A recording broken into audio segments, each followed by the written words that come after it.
그러므로 나의 사랑하는 자들아, 너희가 나 있을 때뿐 아니라 더욱 지금 나 없을 때에도 항상 복종하여 두렵고 떨림으로 너희 구원을 이루라.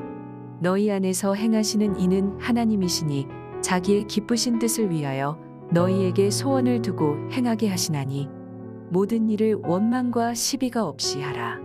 이는 너희가 흠이 없고 순전하여 어그러지고 거스르는 세대 가운데서 하나님의 흠 없는 자녀로 세상에서 그들 가운데 빛들로 나타내며 생명의 말씀을 밝혀 나의 다름질이 헛되지 아니하고 수고도 헛되지 아니하므로 그리스도의 날에 내가 자랑할 것이 있게 하려 함이라. 만일 너희 믿음의 재물과 섬김 위에 내가 나를 전제로 드릴지라도 나는 기뻐하고 너희 무리와 함께 기뻐하리니 이와 같이 너희도 기뻐하고 나와 함께 기뻐하라. 할렐루야, 토요일 새벽입니다. 오늘도 새벽 말씀 큐티를 통해서 은혜 충만한 하루 되시기를 바랍니다. 하나님의 자녀인 우리는 이미 구원 받은 자들임과 동시에 날마다 구원을 이루어 가야 하는 사람들입니다. 구원을 이루어 간다는 말은요, 날마다 우리가 그리스도를 닮아 성숙해 가는 것을 의미합니다. 오늘 본문에서 바울은 성화를 이루어 가기 위한 구체적인 실천 사항을 두 가지로 나누어서 제시해 주고 있습니다. 하나님은 우리에게 그리스도의 인격과 사역을 닮아가라는 목표를 주셨습니다.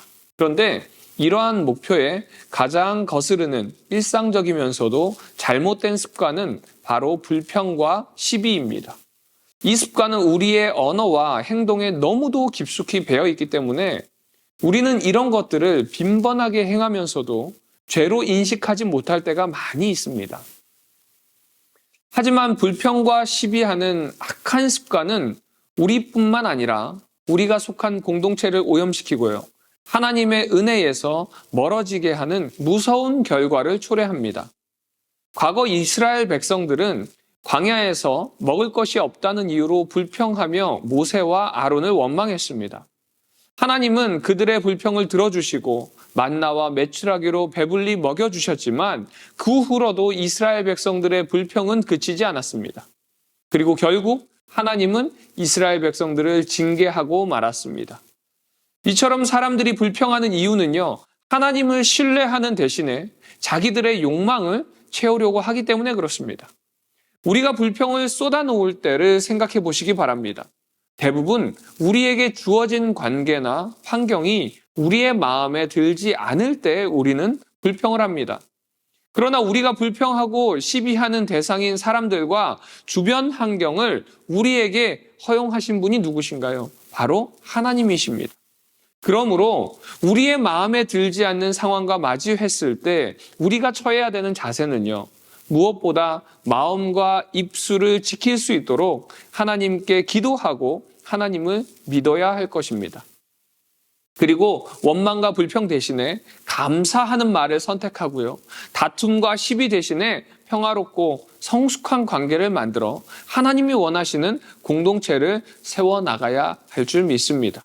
오늘 하루도 믿음 안에서 이런 하루를 살아내시기를 주님의 이름으로 축원드립니다. 성화는요, 그리스도의 거룩한 삶의 방식을 배우고 그분의 사역에 동참하는 과정입니다. 사도 바울은 성화를 이루기 위해서는 생명의 말씀을 굳게 잡아야 한다고 가르칩니다. 성경이 생명의 말씀인 이유는요, 우리를 구원의 길로 인도할 뿐만이 아니라 우리가 살아가는 방식을 거룩한 삶의 방식으로 인도하고 가르쳐주기 때문에 그렇습니다. 우리는 하나님의 말씀으로 진리를 배우고 잘못된 길로 갈 때에 교정을 받아 올바로 사는 법을 훈련할 수 있습니다. 그렇다면 생명의 말씀을 굳게 잡는다는 것이 무슨 뜻일까요? 그것은 말씀이 가르치는 거룩한 삶의 방식대로 사는 것입니다.